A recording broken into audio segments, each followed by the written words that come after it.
Soldado no quartel tem que estar pronto para a batalha. Não é verdade? Abra a palavra do Senhor no livro de Josué, capítulo de número 1. Josué 1.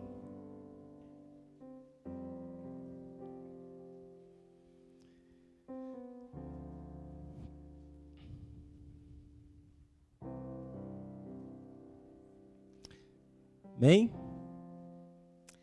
Diz assim: E sucedeu, depois da morte de Moisés, servo do Senhor, que o Senhor falou a Josué, filho de Num, servo de Moisés, dizendo: Moisés, meu servo, é morto. Levanta-te, pois, agora, passa esse Jordão, tu e todos este povo, a terra que eu te dou, a terra que eu dou aos filhos de Israel.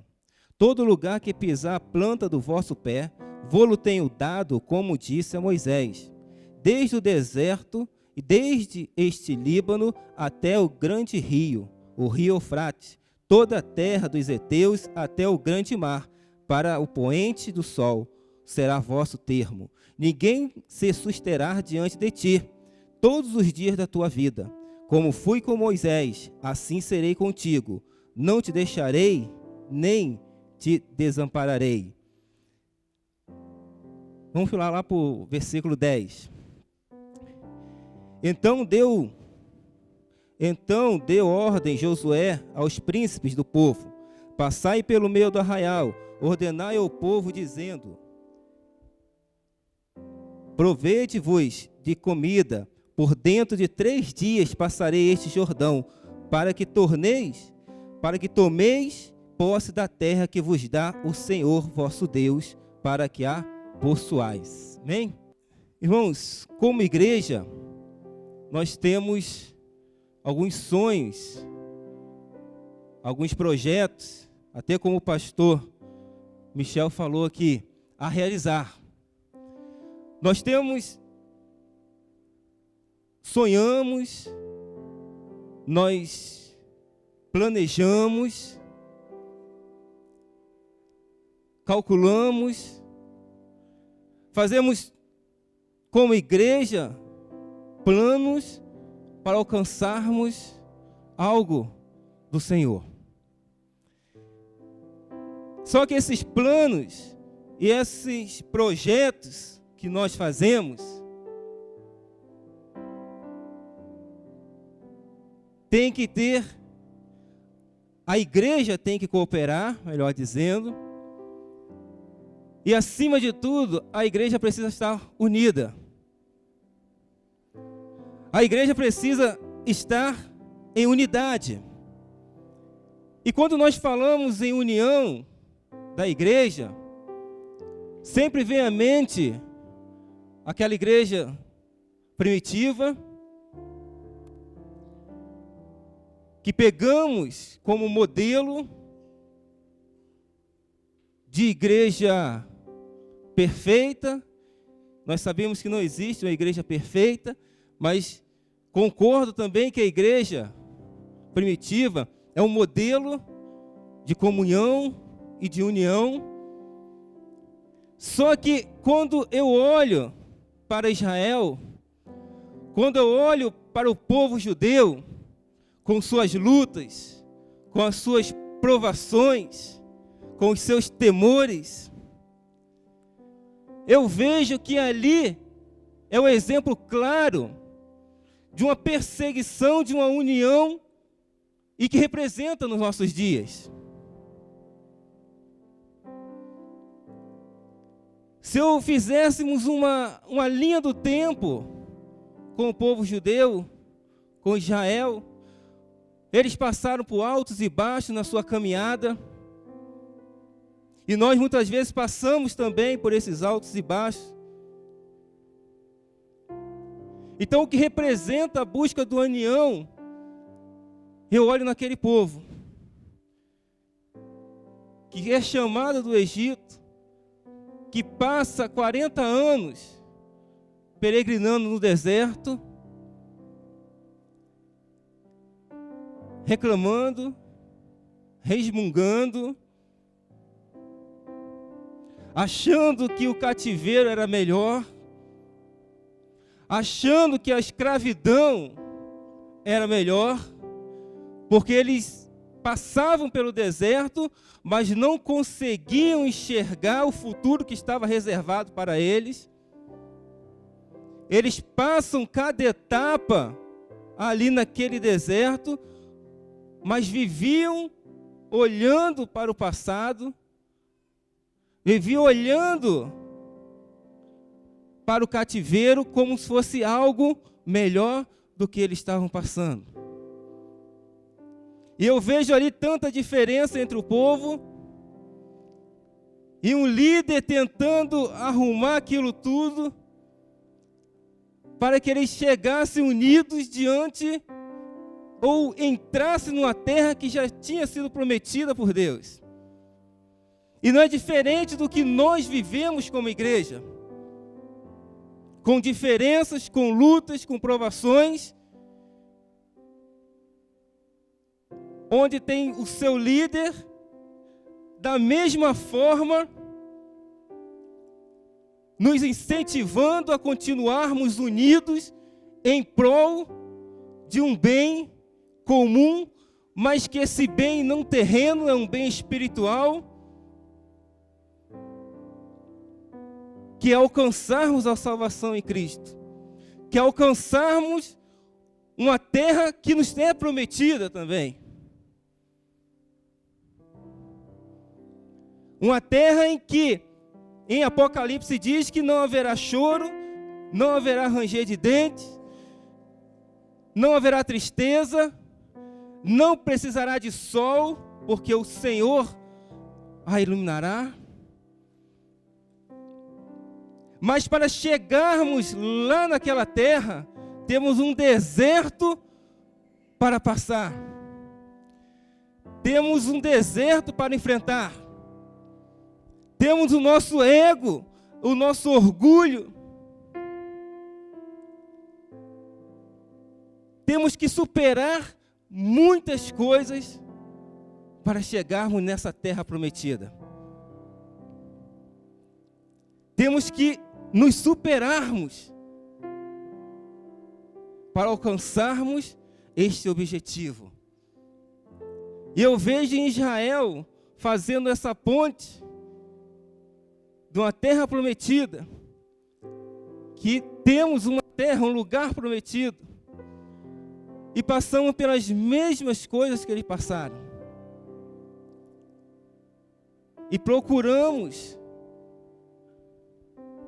nos acertar, procuramos um momento de equilíbrio para que possamos continuar essa caminhada.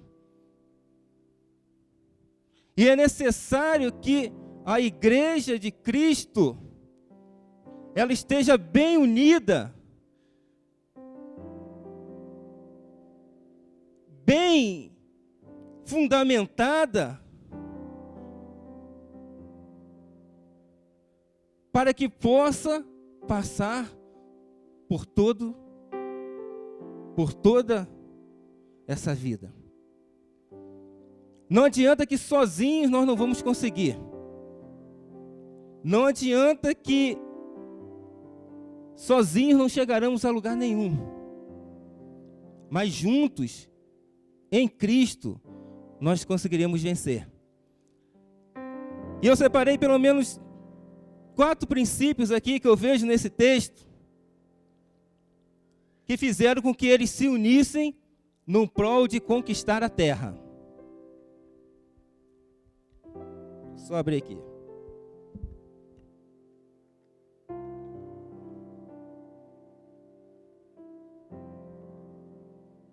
O primeiro princípio, eles confiaram em Deus com relação ao futuro. Moisés estava morto. Josué é levantado e olha a sua volta e vê aquele povo. Eu creio que Josué podemos até conjecturar,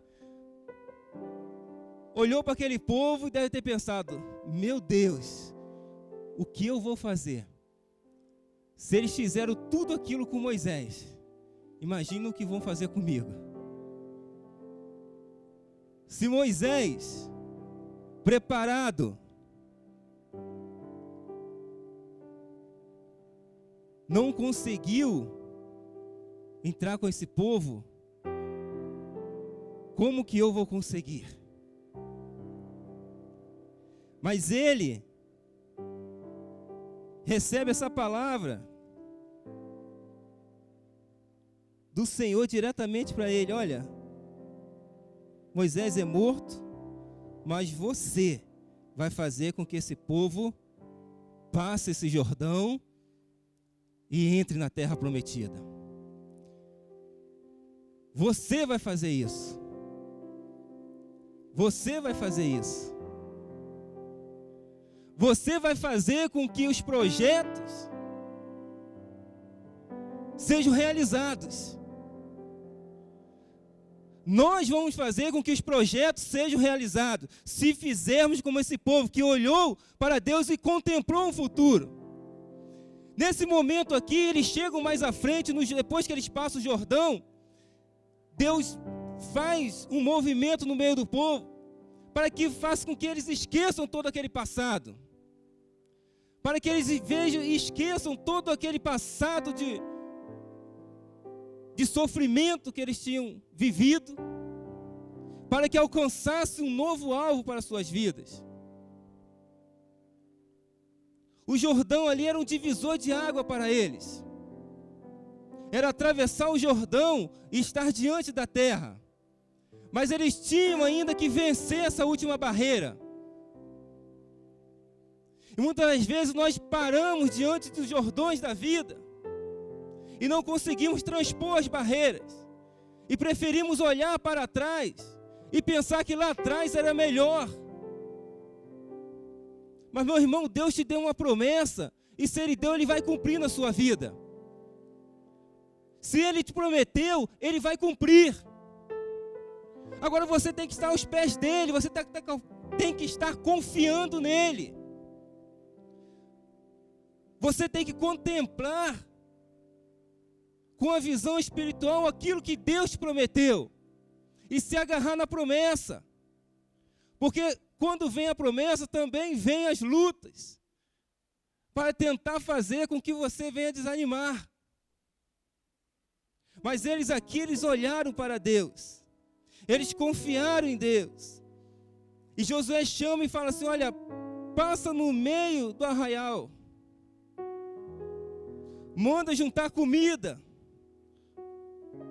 Porque nós vamos em 3 dias passar esse Jordão. Você quer a maior palavra de incentivo para um povo?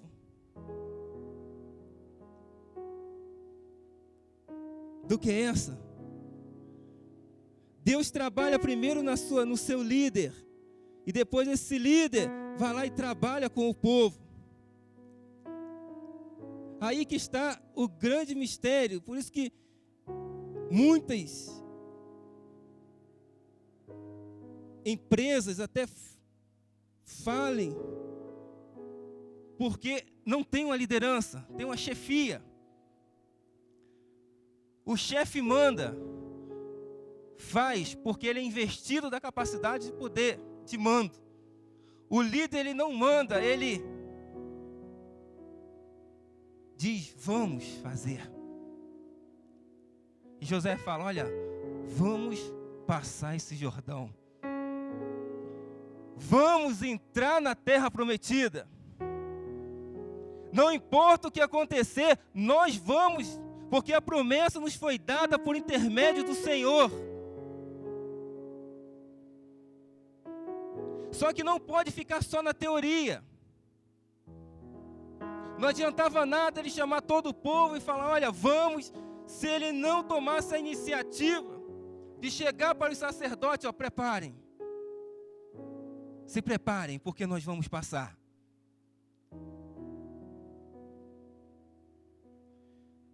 Irmãos, nós podemos fazer discursos lindos. Podemos viver de palavras. Mas se elas não forem colocadas em práticas, não vai ter valor algum.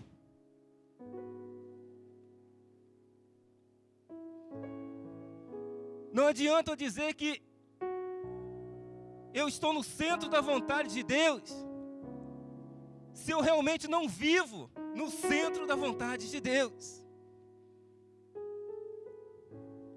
Não adianta eu dizer que eu amo a Deus, se eu não amo o próximo que está diante de mim.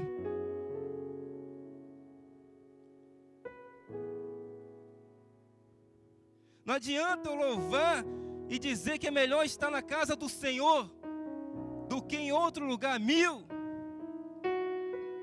se eu não tenho prazer em estar na casa do Senhor.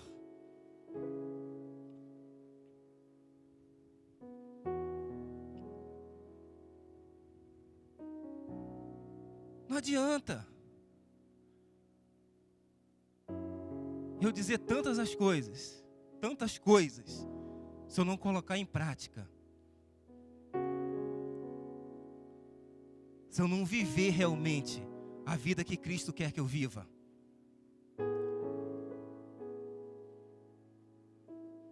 Não adianta.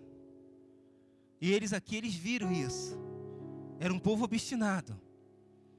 Era um povo que aprendeu diante da adversidade. Mas um povo que aprendeu. Um povo que conseguiu visualizar algo à sua frente. Porque até então eles só olhavam para trás. Eles conseguiram enxergar lá na frente. Segunda coisa, eles aceitaram o desafio sem o temor da derrota. Sem o medo da derrota. O que nos impede muitas das vezes de realizarmos algo é o medo de sermos derrotados. Mas a maior derrota é não tentarmos.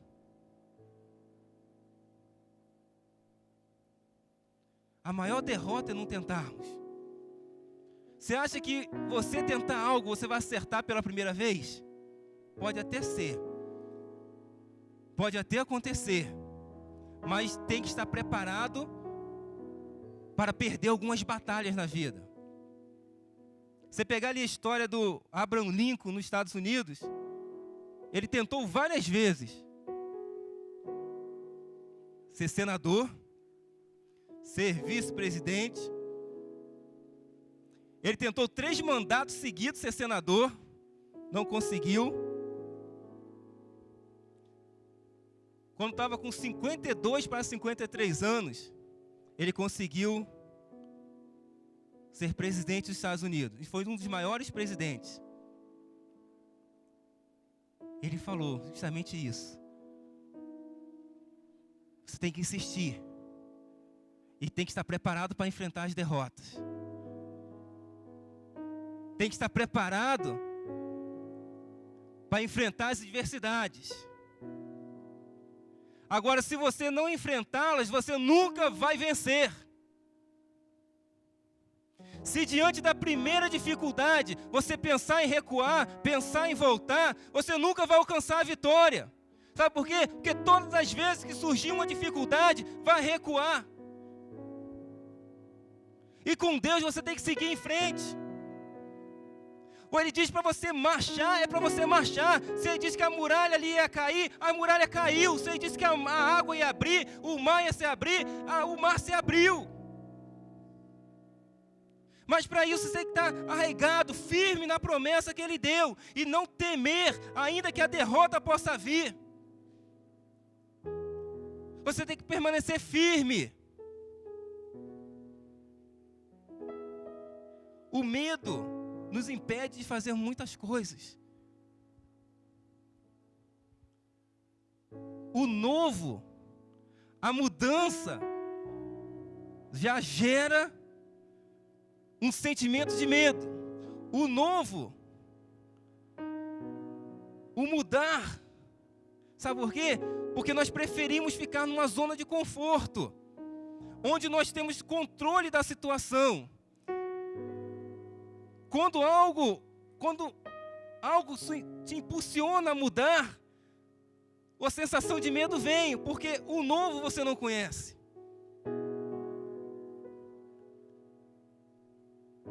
O novo você não conhece.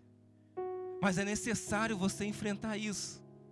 E esse povo enfrentou justamente isso. Não se importou. Não viu a derrota.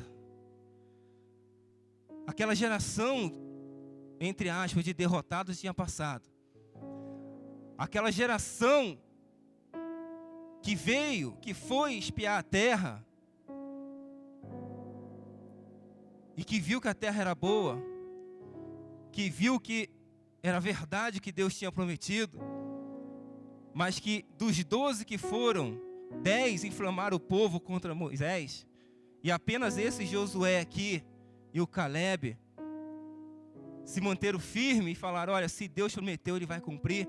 E é esse mesmo Josué que chega lá na frente e entra com esse povo, porque ele viu além dos gigantes que tinham naquela terra. Ele olhou, os 12 olharam quando foram espiar a terra e viram que tinha gigante. E eles voltam e dizem para Moisés: olha, a terra é boa, mas tem gigante. E éramos aos olhos deles como gafanhoto, e assim também éramos como gafanhoto aos nossos próprios olhos. A imagem que você faz do inimigo é essa imagem que ele vai fazer de você. Se você faz uma imagem de que o inimigo ele é poderoso, ele vai se mostrar poderoso para você.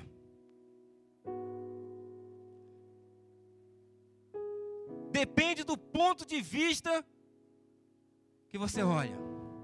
Tem até uma ilustração que eu me lembrei agora, é muito interessante.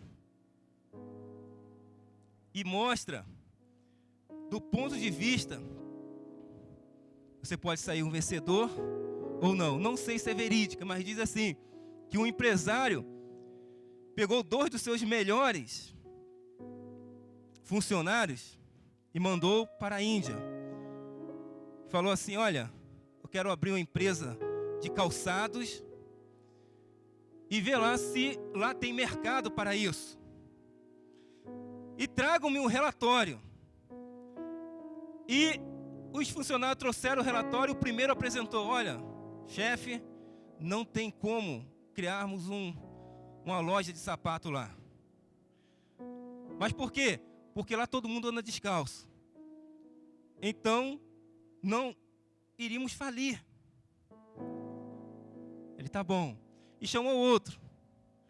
E outro fala assim: chefe, pode colocar uma loja lá, porque nós vamos vender muito.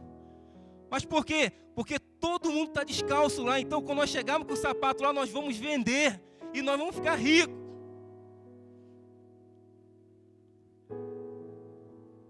Irmãos, do modo que você enxerga a sua dificuldade, vai determinar a tua vitória ou a tua derrota.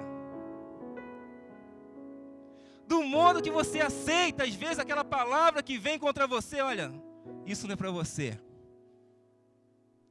E isso é muito difícil, muitos tentaram e não conseguiram. Não é você que vai conseguir. Quantos aqui nunca ouviram uma palavra dessa? Uma palavra de incentivo como essa nas suas vidas? E muitas vezes nós recebemos uma palavra como essa, e o semblante cai e falamos assim: realmente não dá. Realmente eu não consigo. Realmente aquela pessoa está certa. Mas você diz que serve a um Deus vivo, todo-poderoso, que pode todas as coisas. Só de lábios? Só de lábios? Nós temos que viver na prática aquilo que nós falamos. Nós temos que praticar. O Evangelho é uma religião de prática. A fé é prática. A fé não pode ficar presa. A fé não é algo que você apenas declara na sua vida. Você tem que viver. Viver de fé em fé.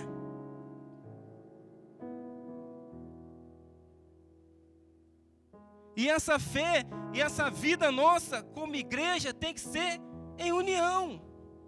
Tem que vencer as barreiras. Tem que vencer os orgulhos. Tem que vencer as dificuldades. Viver em igreja é como viver em casamento. Tem que ter renúncia de uma ou outra parte para vivermos realmente em comunhão. Porque você imagine, dentro do casamento, 2 pessoas, e muitas vezes não conseguem entrar em acordo. Imagine aqui, cerca de 100.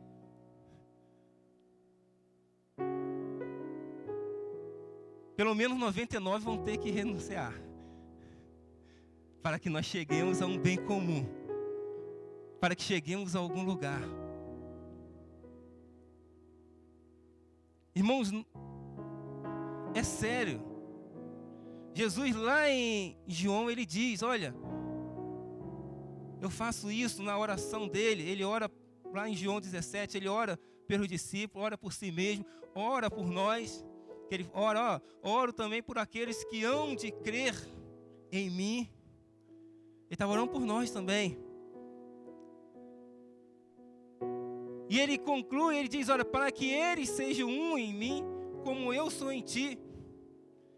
Para que sejam unidos, para que vivam em união, para que vivam em unidade. E nós como igreja não chegaremos a lugar nenhum se não vivermos em unidade. Unidade com Cristo. Unidade em prol de um bem comum. Em unidade. Terceiro, eles ignoraram as suas diferenças e formaram uma unidade.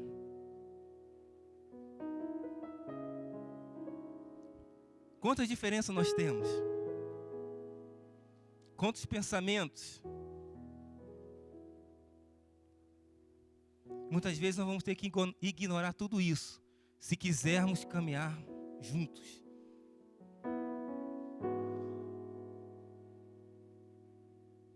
Se quisermos alcançar o alvo, temos que caminhar juntos. Temos que ser fiéis. Temos que estarmos dispostos a suportar uns aos outros. Temos que estar dispostos a suportar uns aos outros. No amor de Cristo. Você olhar às vezes para o outro e saber que até a pessoa que não deveria ter, não gosta de você ou falou alguma coisa sobre você, e você olhar e falar, olha, eu te amo no amor de Cristo Jesus. Pastor, mas isso aí é muito difícil. Claro, se fosse fácil, não estaria nem pregando aqui.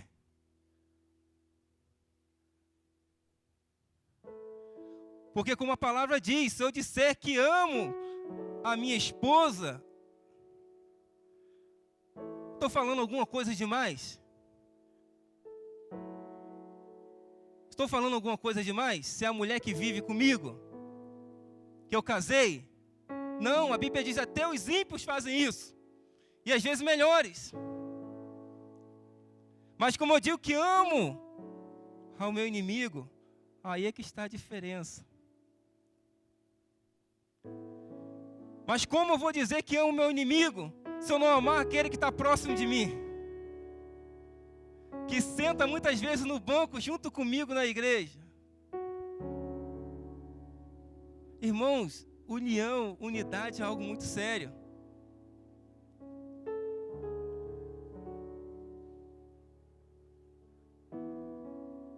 É algo sério. Deus trabalha em unidade, em união. Por isso que a Bíblia compara-nos a um corpo, onde tem muitos membros, mas um corpo tem que estar em perfeitas condições para caminhar. Cada membro no seu lugar, cada peça no seu lugar, tornando-se um corpo. Eles enfrentaram, eles passaram por isso. Esse povo, não diferente de nós, viveu tudo isso que eu estou falando. Mas eles conseguiram sair de um caminho de derrota, sair de um caminho tortuoso, um caminho de escravidão, um caminho de reclamação, para entrar numa terra que Deus tinha prometido a eles.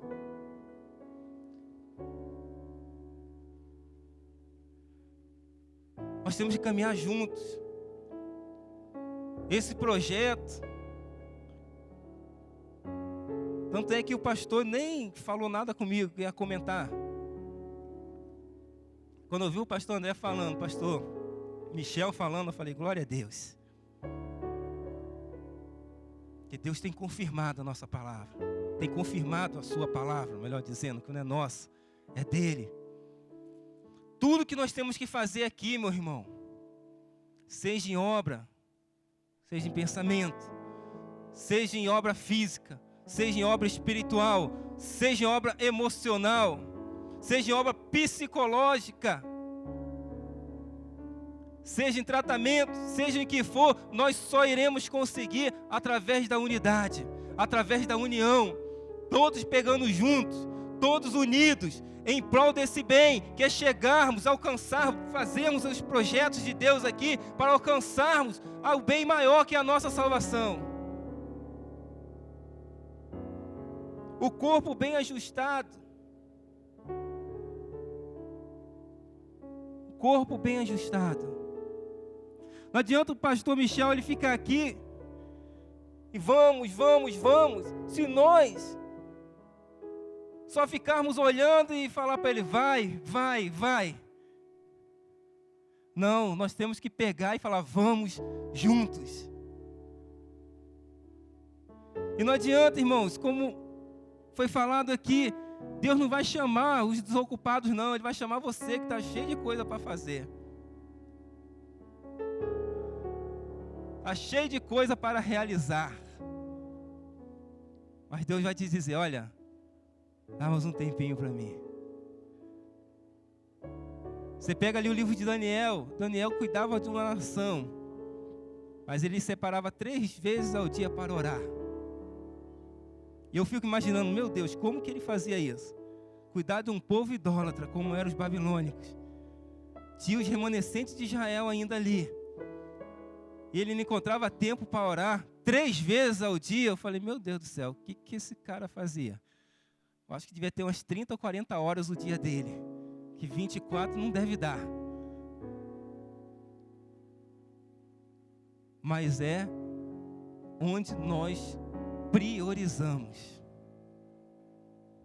O que nós priorizamos? O que você tem priorizado na obra do Senhor? Irmãos, eu sou bem realista naquilo que eu falo. No sentido de que não adianta eu falar para Deus que eu vou dar a minha vida para Ele, se as minhas atitudes não condizem com aquilo que eu falo.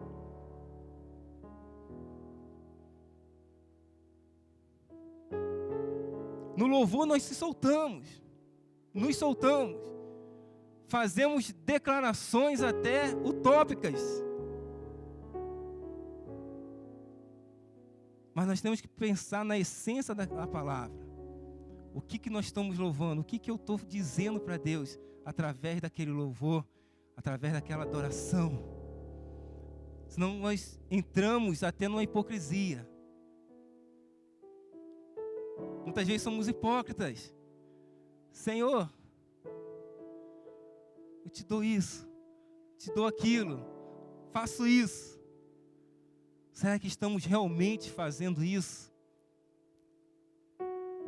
Será que estamos realmente dedicando inteiramente para o Senhor?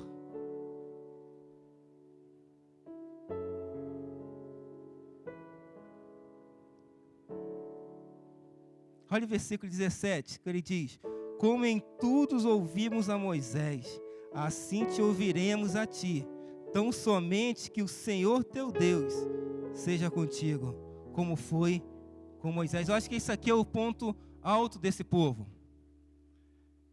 É o clímax desse povo. É o momento crucial deles. Lá atrás, eles estavam resmungando com Moisés. Lá atrás, eles estavam reclamando com Moisés. Lá atrás, eles estavam até crucificando Moisés. Mas eles chegam aqui diante de Josué e falam: olha, como em tudo ouvimos a Moisés. Ouviram, mas não praticaram. Contigo nós vamos fazer diferente. Nós vamos guerrear. Nós vamos entrar tão somente se Deus for com você, como foi com o servo Moisés. E para encerrar o 4, eles se dedicaram totalmente na execução do plano fixado por Deus. Eles fixaram ali. Eles se juntaram. Por que eu falo em se juntaram? Eles foram unidos, porque dentro de Israel, as 12 tribos, cada um, eles eram bem separados e tinham as suas próprias diferenças. Como nós o temos como igreja. Mas eles encontraram ali um ponto de equilíbrio que fez com que eles se unissem em prol de conquistar aquele objetivo. E é isso que a cada dia nós temos que procurarmos nas nossas vidas como igreja. Nos unirmos em prol daquilo que temos procurado. Unirmos em prol dos projetos que Deus tem para nós. Irmãos, o projeto maior de Deus é a nossa salvação. Louvado seja Deus. Mas temos os nossos projetos aqui. E nós, como igreja, precisamos continuar a obra social. Como igreja, precisamos continuar essa obra social. E isso não é o pastor, não é a equipe de louvor, não é o pessoal da visitação, não são os líderes de criança. Isso é a igreja que tem que fazer, como um todo, unida em Cristo. Você olhar para o lado e ver o seu irmão, e falar para ele: olha, eu estou contigo, estamos nessa obra, nós vamos vencer. Irmãos, tem pessoas que entram na igreja que às vezes só precisam de uma palavra de carinho, uma palavra de conforto, e muitas vezes nós não temos para dar. Sabe por quê? Porque nós temos um grande problema em nos relacionarmos.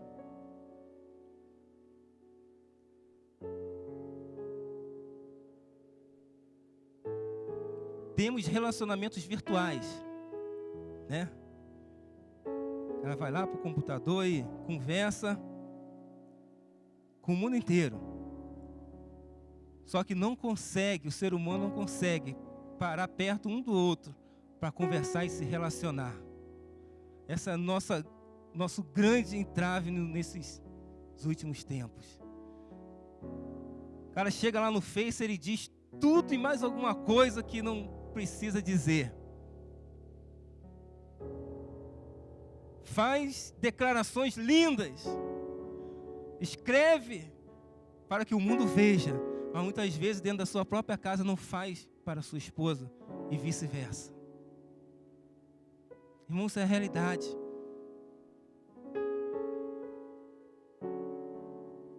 A palavra de Deus, ela é justamente para nos impactar, nos fazer refletir sobre o que fazemos para que possamos melhorar. E nós, como igreja, precisamos a cada dia melhorarmos. Precisamos a cada dia nos unirmos.